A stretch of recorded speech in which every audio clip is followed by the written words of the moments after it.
여러분의 아침을 함께합니다.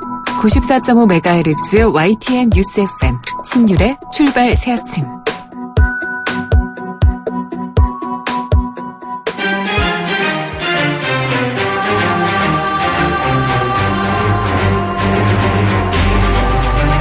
매일 아침을 뉴스로 깨웁니다. 신율의 출발 새아침.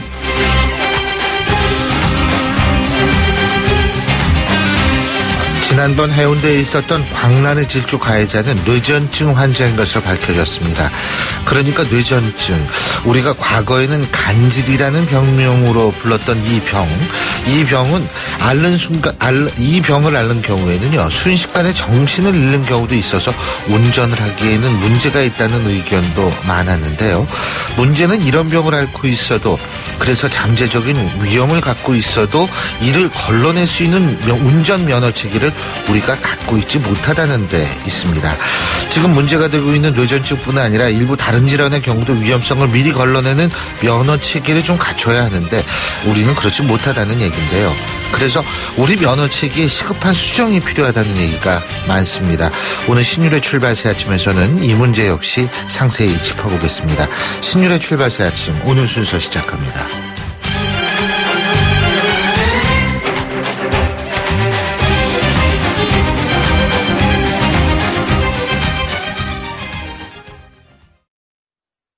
지휘자 금난세입니다. 성공하는 사람들의 좋은 습관은 생각을 메모하고 실천하는 것입니다. 파이팅 하세요. 여러분의 멋진 미래를 양지사가 응원합니다. 지난 40년간 양지 다이어리와 함께 해주셔서 감사합니다. 나의 역사 속엔 언제나 양지 다이어리. YTN 라디오 신율의 출발 새아침. 지금까지 들어온 뉴스 백병규 시사평론가와 함께 알아보겠습니다. 어서 오십시오. 안녕하십니까. 예, 국민의당 박선수 김수민 의원에 이어서 이제 박준영 의원에 대해서 검찰이 구속영장 재청구했는데 이게 또 기각이 됐어요? 네, 그 검찰의 체면이 아주 그 말이 아니게 됐는데요. 네. 사실 이제 이런 정도 되면 검찰에서도 누군가 뭐 책임을 져야 되는 것 아니냐 이런 말이 검찰 내부에서부터 나오지 않을까 싶기도 하죠. 예. 네, 법원이 이제 그 영장을 기각한 것은 이 세 가지 이유입니다. 이 도주 우려가 없다. 또 그 광범한 수사를 통해서 그 증거를 확보한 만큼 이 추가로 증거를 인멸할 우려도 없다. 금품 제공자가 그 실형을 선고받은 사안이기는 하지만 그 재판 과정에 그 박준영 의원이 그 직접 참가했던 것은 아닌 만큼 여전히 그 방어권 보장이 필요하다. 이런 이유를 들었는데요. 이 당초 그 법원이 그 영장 청구를 이제 기각할 때 그때 사유와 이제 그 똑같다고 봐야 되겠죠.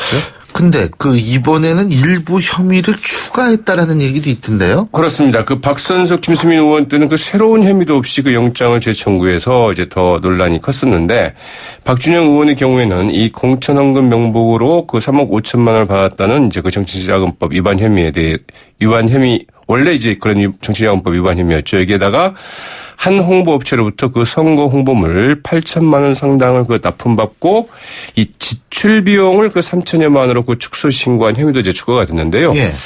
이 과대 신고를 하면 모르겠지만 이 지출을 올해 선관위에 더 적게 해서 신고를 했는데 왜 이게 문제가 되느냐? 이제 이런 논란도 있을 수 있겠죠. 그래도 이게 정확하게 신고해야 되는데 뭐 과대든 축소든 간에 이게 숫자를 바꿔놨으니까 문제는 될 수 있겠지만 어쨌든 이제 국민의당하고 검찰의 관계는 이게 거의 돌이킬 수 없는 관계로 가는 거 아니냐 이런 얘기도 많더라고요. 네. 근데 이제 사실은 이제 그 검찰이 이제 그 영장을 재청구할 정도 되면은 한 뭐 90% 이상 정도는 이제 그 영장이 좀 받아들일 수 있다. 이럴 때 이제 해야 되겠죠. 예. 그런 점에서 이제 검찰이 할 말이 좀 없게 됐습니다. 자, 어쨌든 이 국민의당 또 박지원 비대위원장이 어제 그 사드 배치 예정지인 경북 성주군을 찾았다고 그러는데 뭐 이걸 두고 새누리당하고 또 설전을 벌였다며요. 그렇죠. 네. 예. 박지원 비대위원장 등 국민의당 그 지도부 16명 어제 오후 2시에 그 성주군청 등을 찾아서 지금 주민을 만났는데요. 이를 놓고 이제 어제 오전 정진석 새누리당 그 원내대표가 먼저 포문을 열었습니다. 이 정치권이 분열하고 갈등을 좀 확대 재생산해서는 안 된다. 이렇게 이제 그 지적하고 나섰는데요. 그러자 그 박지원 국민의당 그 비대위원장이 맞받아쳤죠. 이 정진석 원내대표 등 그 새누리당 그 원내 지도부가 지난달 26일 성주를 이제 그 방문한 것을 겨냥해서 그러면 자기는 왜 성주에 갔다 왔느냐. 자기는 국론 통일하러 갔느냐. 말은 조심해야 된다. 이렇게 일침을 놓았다고 하죠. 예. 근데 어제 성주 군민들 이 새누리당 지도부를 맞을 때하고는 굉장히 분위기가 달랐다고. 뭐 이제 분위기가 다를 수밖에 예, 없겠죠. 그렇죠. 네. 네. 이 새누리당 그때인지 뭐 새누리당 뭐 장례식 등 그 분위기가 좀 험악하지 않았습니까? 예. 그러나 이제 어제 그 국민의당 지도부를 맡는 이제 그 성주군의 이 분위기는 아주 뭐 환대를 하는 이런 분위기였다고 그러는데요. 뭐 반갑다. 어디 갔다 이제 왔노 이런 뭐 이제 손팻말을 들고 나오기도 했었고요. 또 뭐 이제 이런 손팻말도 있었다고 하죠. 여수야도 해줬더니 그 사드철에 지지부진 이런 이제 그 손팻말도 있었다고 하는데요. 아무튼 전반적으로는 뭐 따뜻하게 맞아주었고 국민의당도 뭐 끝까지 같이 하겠다. 뭐 이런 말을 했다고 하네요. 예. 자, 그리고 새누리당하고 더불어민주당 이 세월호 특조위 활동 시한 문제로 또 좀 이견이 있었던 모양. 네, 그 새누리당과 그 더불어민주당은 어제 새누리당과 그 더불어민주당 그리고 국민의당 그 원내 수석부 대표들 어제 그 국회에서 만나서 이제 그 이 추경 처리를 위한 그 8월 임시국회 일정에 대해서 논의를 했는데 예. 합의에 이르지 못했습니다. 이 세월호 그 특별조사의 그 활동기한 연장 문제가 이제 가장 그 쟁점이 됐는데요. 그 해법부터 찾아야 된다. 이게 그 더불어민주당의 이제 입장이었던 반면에 예. 새누리당은 무슨 소리냐? 세월호 특조위 활동 기한이 이미 끝나버렸다. 그래서 뭐 이걸 뭐 연장할 수는 없다. 국회에서 뭐 새로운 기구를 만들자. 뭐 이렇게 했는데 그 접점을 찾지 못했다고 하죠. 예. 근데 뭐 의견 접근 이루는 사안도 있다 그러죠. 네, 부정청탁 및 금품수수금지법, 이른바 그 김영란법의 그 선물과 식사 상한선을 올리자. 예. 여기 대해서는 뭐 여야가 큰 이견이 없는 것 같습니다.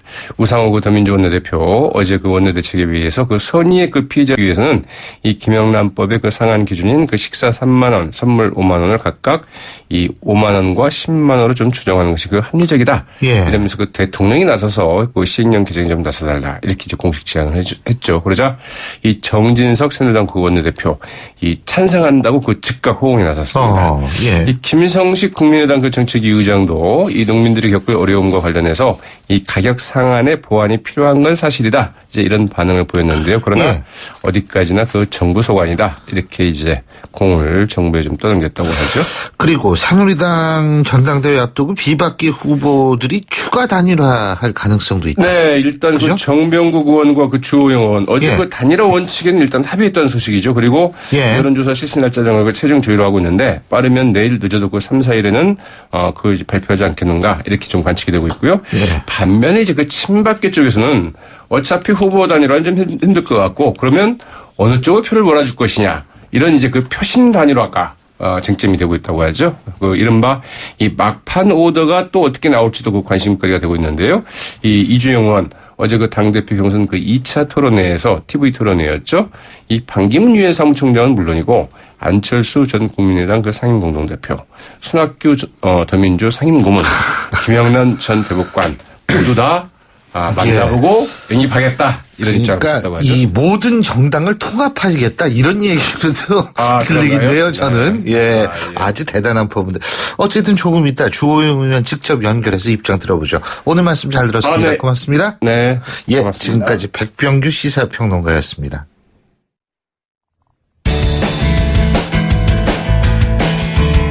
여러분은 지금 FM 94.5MHz로 방송되고 있는 신율의 출발 새 아침을 듣고 계십니다. 의견 주실 분은 짧은 문자 50원, 긴 문자 100원의 이용료가 드는 휴대전화 문자 메시지 우물정 0945번으로 의견 남기실 수 있습니다.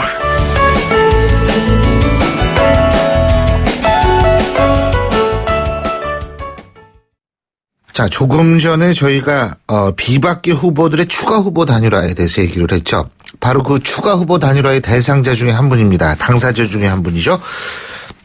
지금 새누리당 전당대회에 출마하고 있는 주호영 의원 연결합니다. 안녕하십니까? 예, 안녕하십니까. 주호영 의원입니다. 예. 자, 뭐 제가 직접적으로 말씀을 드릴게요. 여쭤볼게요. 지금 당대표 경선에서 그 추가로 후보 단일화 이제 되는 겁니까? 그러면 정벽구 의원하고요? 그렇지는 않습니다. 그렇지는 않고 예. 저는 예. 단일화를 생각하지 않고 끝까지 당원의 선택을 받으려고 결심을 하고 있는데 예. 다만 주위에서 김용태 의원과 정병국 의원이 일단 단일화를 했으니까 예.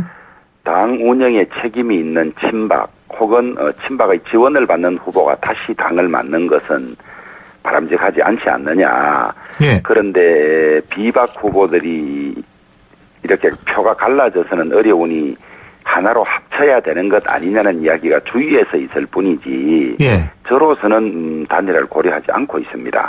그럼 단일화 안 되겠네요. 그죠? 예, 그렇습니다. 예. 예, 그렇군요. 근데요, 지금 친박 비박 말씀하셨는데, 예. 그죠? 저기 주호영 의원께서는 사실은 배경이 TK 아니십니까? 그렇습니다. 그죠? 그렇기 때문에 비박이 될 수가 없다라는 의견도 있던데 어떻게 보세요? 이제 당내 사정을 잘 모르시는 분들은 친박 비박 그러면 무슨 비박도 개파가 아니냐 이렇게 생각할 수가 있는데요. 예. 새누리당에는 사실 친박이라는 개파밖에 없습니다. 친박이 아닌 분들을 모두 비박이라 그러죠. 예. 다만 비박 중에는 친박의 행태를 비판하고 적극적으로 친박과 대립하는 비박이 일부 있고 예. 중립지대에 있는 비박이 있어요. 친박도 아니고 그런 대립하는 비박도 아닌. 예. 제 같은 경우는 그 중립지대에 있는 비박이죠. 그리고 TK라서 비박이다 아니다. 이것은 예. 논리적으로 성립될 수가 없습니다. 아. 친박의 서클에 들어가서 친박의 개파 활동을 하는 사람이 아니면 모두 비박이니까요. 예. TK에도 그런 사람들이 꽤 많죠. 근데 그게 일각에서는 오히려 주호영 의원의 장점이다 이런 얘기도 많이 하거든요. 저는 지금 당이 개파 갈등이 심하기 때문에 예. 이 어느 쪽이 당대표를 맡더라도 후유증이 큽니다. 예. 그 개파 갈등으로 사실 지난 총선에 참패하지 않았습니까? 그런데 국민들이 이 참패 책임이 있다고 생각하는 친박에서 당내 세력이 좀 있다 그래서 예. 전당대회를 거쳐서 당대표가 된다면 비박들은 냉소적이 되고 협조하지 않겠죠. 그리고 국민들은 새누리당이 저렇게 책임 있는 집단이 또다시 제대로 된 사과도 없이 당대표를 맡는다면 국민 신뢰는 더 떠나가겠죠. 또 친박과 대립하던 비박에서 치열한 경선을 거쳐서 당대표가 된다면 엄연히 당내 실존하는 세력인 친박들이 당 운영에 협조하지 않고 하면 당도 문제고 내년 대선도 물 건너가는 것이죠. 예. 그렇기 때문에 저는 당의 이러한 실정을 우려하는 많은 의원님들과 당원들께서 어차피 개파가 없어지지는 못하고 어느 개파에서도 거부하지 않을 사람이 당을 맡아서 조정 중재해 가야만 이 당이 화합될 수 있다. 이렇게 생각하시는 분들이 많아서 저는 그런 생각하는 분이 많을수록 저를 선택하는 분이 많아질 거라고 보는 것이죠. 그런데요, 그 말씀 물론 맞는데, 사실은 당이 이렇게 또, 한 방향으로 하기 위해서 가장 중요한 부분 중에 하나는 가시적인 미래 권력의 등장 아니겠어요? 그렇습니다. 근데 아직까지 보이질 않으니까 이걸 어떻게 해요? 이제 미래 권력이 일찍 등장하는 것이 장단점이 있는데요. 미래 권력이 일찍 등장하면 국민들에게 다음 대권 후보를 선택할 만한 충분한 시간과 여러 가지 기준을 보여줄 수 있는 장점이 있는 반면에 권력의 속성상 미래 권력이 빨리 등장하면 예. 현 권력의 어떤 조기 레임덕이나 쇠퇴가 있기 때문에 예. 국정 추진의 동력을 빨리 잃어버릴 수가 있기 때문에 예. 반드시 바람직하지는 않고요.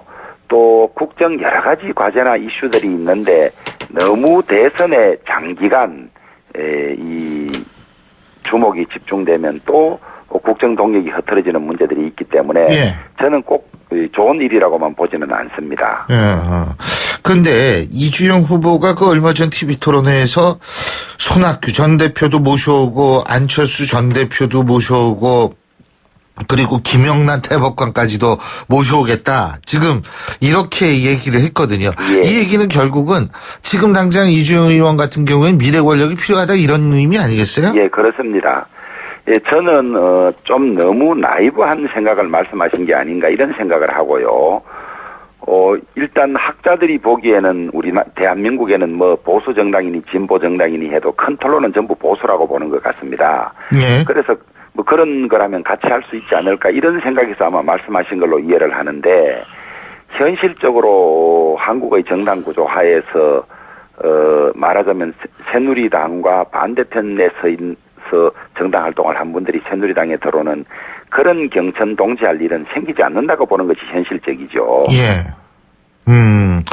그렇죠. 아니, 그리고 이 말씀 이렇게 들어보니까 이 정당을 대충 전부 통합을 할 수 있다. 이런 식으로도 들리거든요. 예. 참, 그래서 여쭤본 거고. 물론, 서구의 여러 민주주의가 발달된 나라처럼 연정이 발달하고 이런 경우로가 되면 가능도 한 일이고. 예.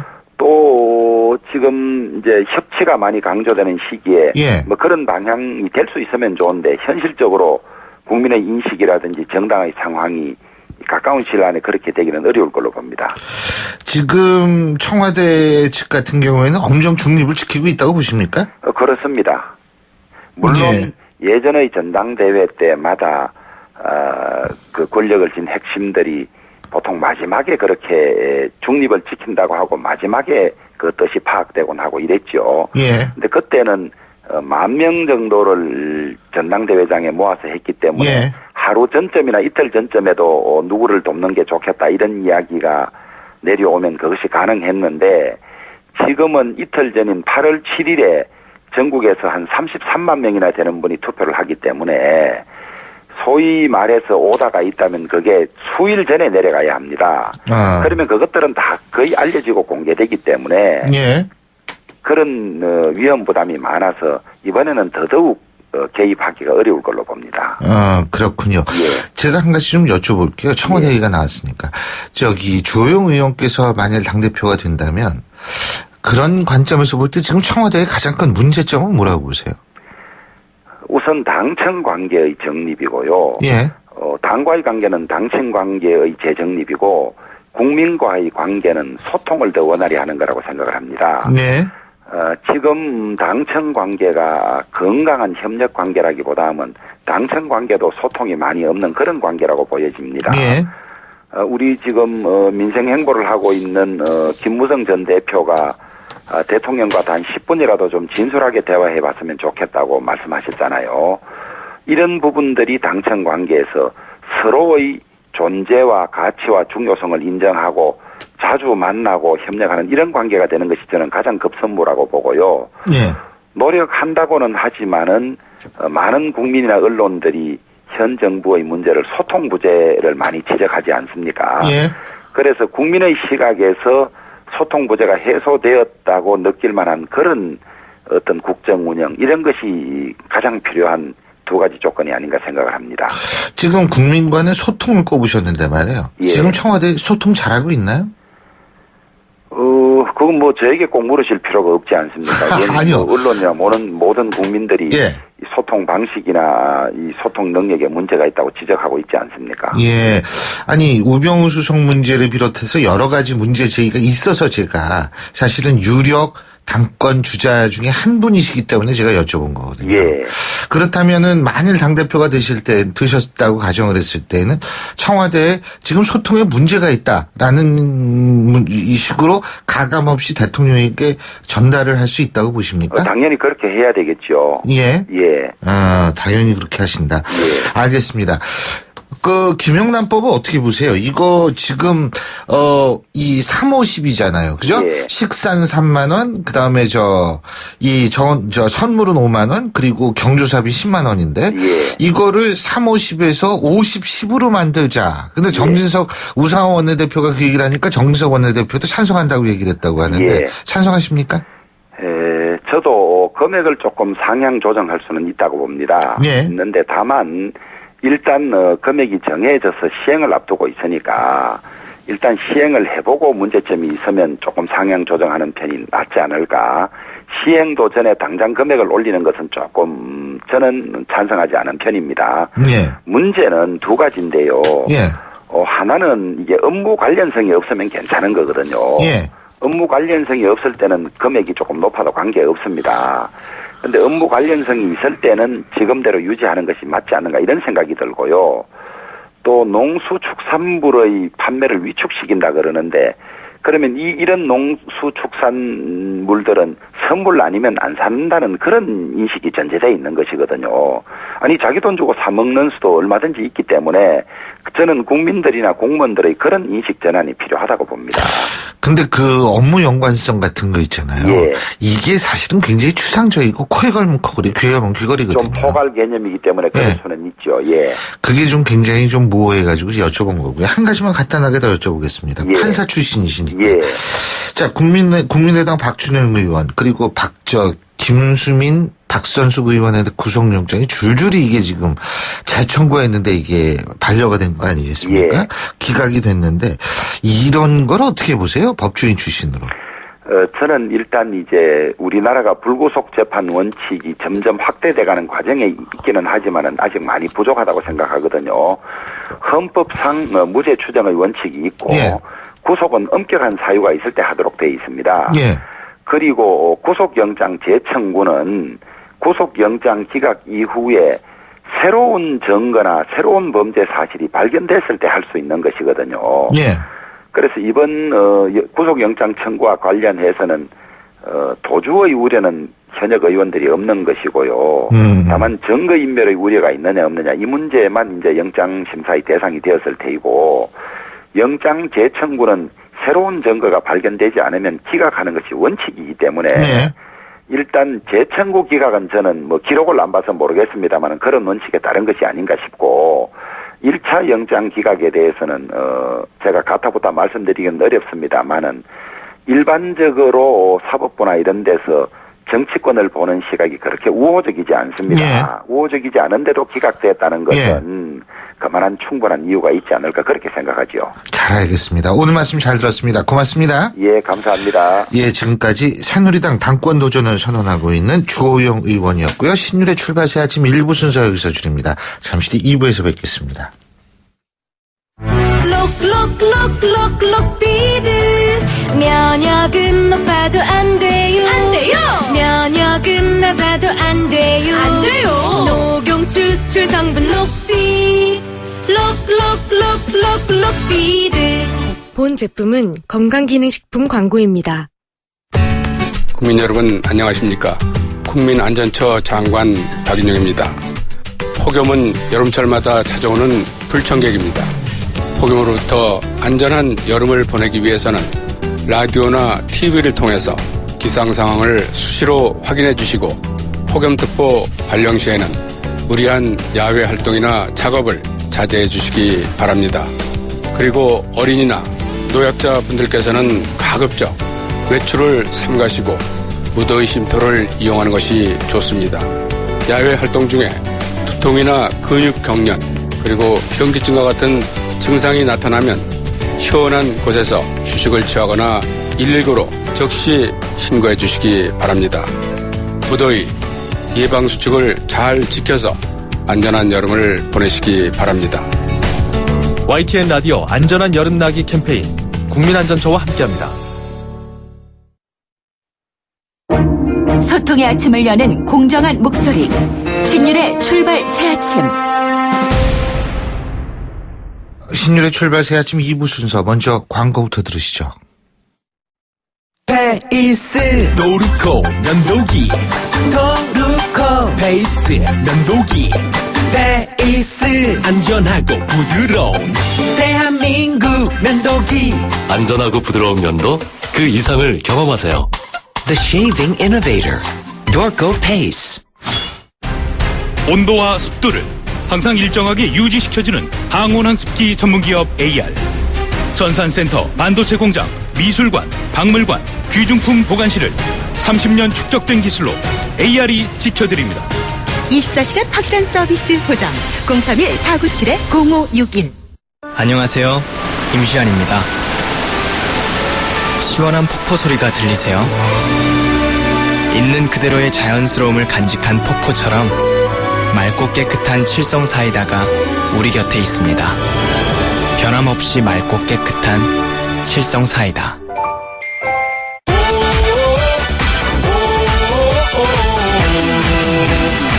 우산과 동탄을 함께 누리지요. 초중고교가 가깝지요. 실속 저간에 놀라지요. 우산의 중심에서 동탄까지 누리는 스마트한 선택. 우산 센트럴 푸르지오 8월 오픈. 푸르지오. 배우건설. 크리네어 테크. 크리네어 테크 집중기. 주물 작업, 연마 작업, 페인트 작업. 분진가스 냄새 연기 작업장 분진. 이 세상에 못 없애는 분진이 어딨어. 크리네어 테크 집중기가 다 잡아줍니다. 예! 크리네어 테크. 크리네어 테크 집중기. 저 선수 200만 원이 생겼어요. 좋은 일에 투자할 절호의 찬스네요. 그럼 크라우드 펀딩을 해야죠. 투자한 돈도 키우고 유망 기업을 키우는 보람도 남다르거든요. 크라우드 펀딩이요? 누가 잘하나요? 기업을 잘 아니까 크라우드 펀딩은 IBK 투자증권이죠. 원금 손실에 유의하세요. 세상에 없던 자동차 전시장이 온다. 제규어 랜드로버 공식 딜러 KCC 오토모빌 서초 전시장 그랜드 오픈. 지상 8층 지하 2층의 대규모 전시장 KCC 오토모빌 서초 전시장에서 완벽에 가까운 특별함을 만나세요. 분당, 일산, 원주, 제주, 성남, 서초, 양재 네트워크 운영 중. 화요일 아침입니다. 7시 38분 55초 지나고 있죠. 자, 지금 교통 상황 알아보죠. 나성숙 캐스터. 네, 휴가 떠난 차량이 많아서인지 출근길 전혀 어렵지가 않습니다. 현재는 동부간선도로 의정부 쪽으로 군자교 진안 지점에서 난 화물차가 옆으로 넘어진 사고 처리 작업 모두 끝이 났습니다. 여파도 깨끗하게 풀렸고요. 이제는 상계교에서 의정부 나들목 방향으로만 속도가 떨어집니다.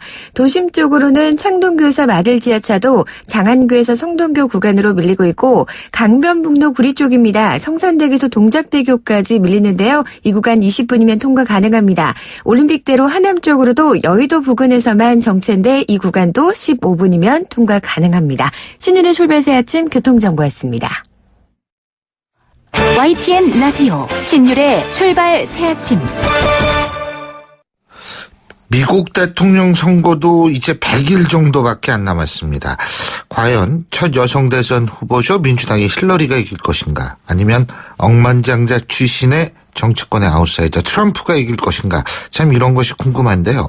자, 앞으로 100일간 과연 어떤 경쟁이 펼쳐질지, 지금의 상황은 어떤지 뉴욕 시민참여센터 김동석 상임이사 연결해서 자세히 알아보겠습니다. 안녕하십니까? 네네, 안녕하세요. 예. 아니, 트럼프가 좀 올라갔다라 그러는데 전당대회 끝나니까, 민주당 전당대회 끝나니까 이제 힐러리가 좀 많이 앞서는 모양이죠? 어떻습니까? 지금 판세가? 이제 공화당 트럼프 전당대회 끝난 직후에 전당대회 효과가 좀 있었습니다. 예, 컨벤션 이펙트겠죠. 도널드 트럼프 한 4-5% 전당대회 효과를 받아서 4-5% 올라갔는데요.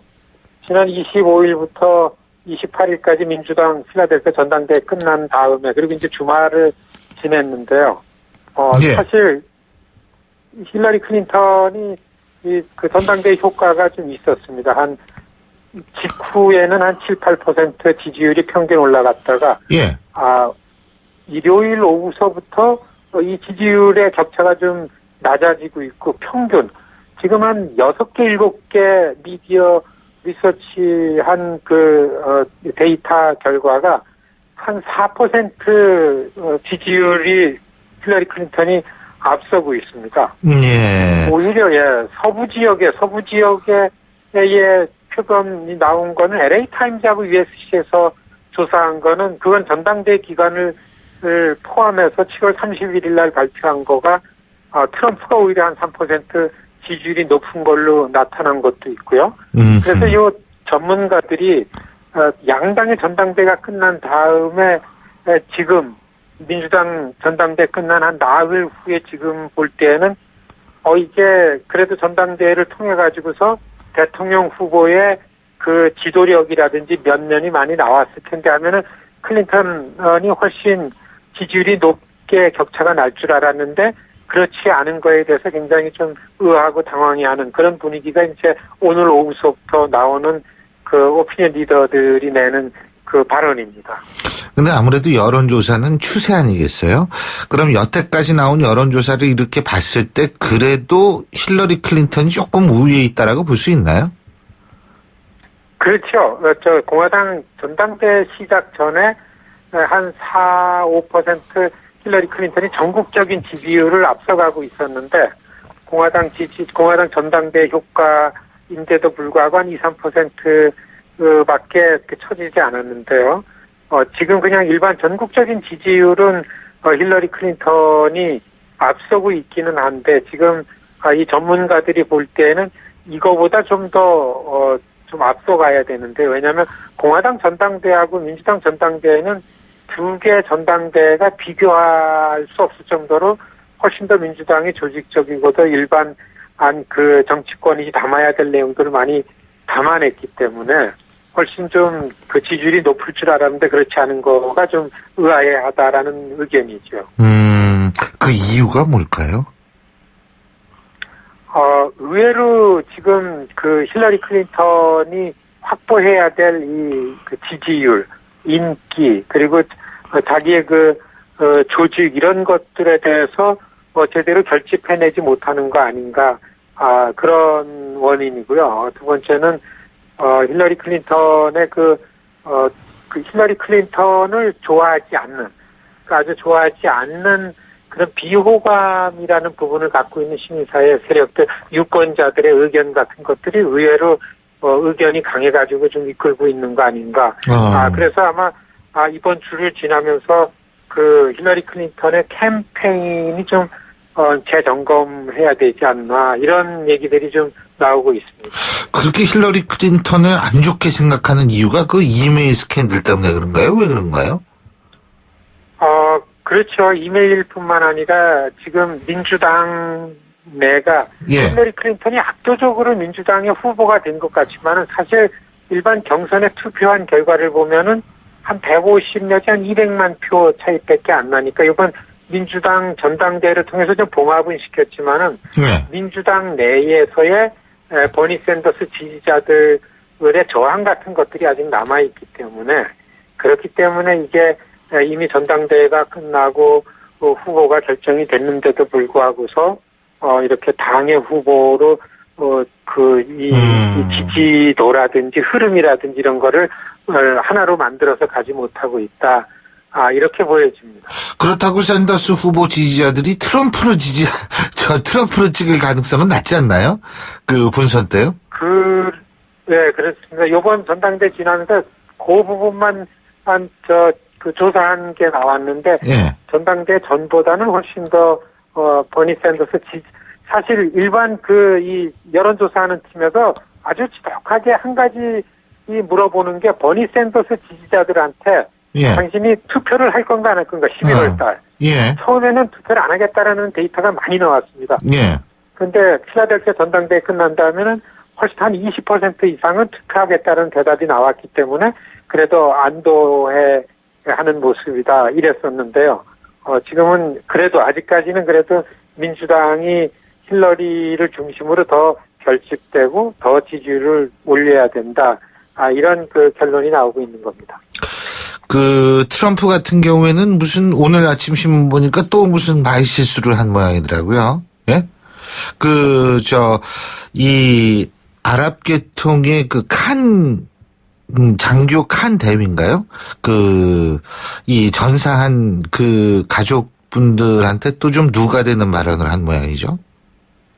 그렇죠. 이게 이제 공화당의 이제 고민인데, 사실 공화당을 이끌어온 전통적인 공화당 주류 세력들 지도부가, 지금 트럼프를 잘 인정하지 않고 있는 거는 여태까지 그런데, 이게 이제 공화당의 모습이 아니기 때문에 이런 트럼프의 돌출적인 아주 감정적인, 즉흥적인 그런 이제 얘기들 때문에 곤혹스러워 하는데, 근데 이제 트럼프 캠프 안에서는 이제 오늘이죠.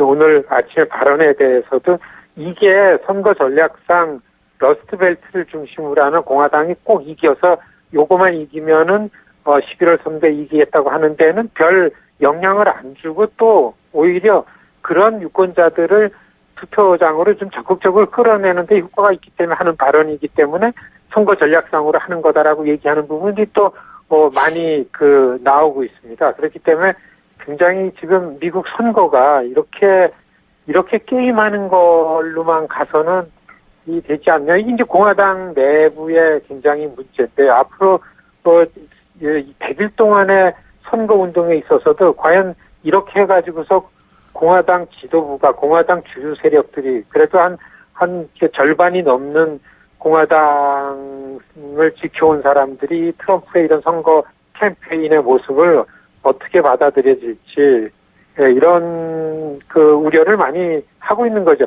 다분히 트럼프는 선거 전략상 하는 발언이라고 보여지는 부분이 있습니다. 근데 이게 좀 지나친 거죠. 그죠?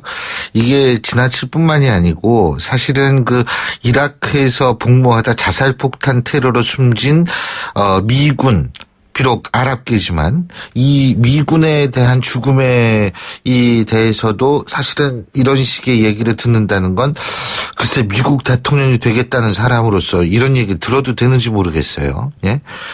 그리고 러시아에 관한 발언도 사실 그렇지 않습니까? 근데 어쨌든 지금 앞으로 그래서 트럼프는 이런 측면에서 좀 지뢰밭이 되지 않을까 이런 얘기들이 많은데 어떻게 보세요?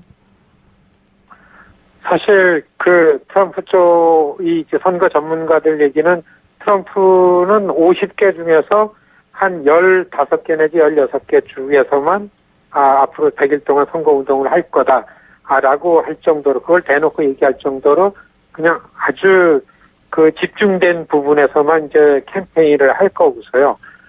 그 다음에는 정말 숫자로 선거인단 수를 확보하는 숫자로만 하기 때문에 집중된 주에서만 맥힐 발언만 하기 때문에 이걸 어떻게 자제시키고 어떻게 할 수는 없다고 보는데요. 예. 그런데 여보세요? 그런데 여하튼 전반적으로 지금 선거 이게 어떻게 해서 이제 45대 미국의 대통령 선거를 하는 거기 때문에 우려를 많이 하는데, 사실 맨 처음에 트럼프가 나와가지고 처음서부터 선거판에 나와가지고 자기가 하는 얘기라든지 그 얘기가 끼치는 영향 같은 것들을 전혀 케어해 오지 않았기 때문에 이상하게도 일반 미국 시민사 유권자들한테 큰 우려나 바깥에서 그렇게 걱정하고 이런 사람이 어떻게 대통령이 되겠냐, 이런 우려들이 그렇게 크게 나오지를 않고 있습니다. 미국 일반 여론을 통해서요. 이게 진짜 좀 저도 개인적으로 이런 사람이 대통령이 될지도 모르는데, 러시아 발언 같은 것도 이렇게 보면은 과연 이분이 외교에 대해서 어느 정도 하는지 궁금한데. 알겠습니다. 오늘 말씀 여기까지 듣겠습니다. 고맙습니다. 네, 안녕히 계십시오. 예, 지금까지 뉴욕 시민참여센터의 김동석 상임이사였고요. 신율의 출발 새아침 2부 순서 여기서 줄입니다. 전 8시 10분 3부에서 뵙겠습니다.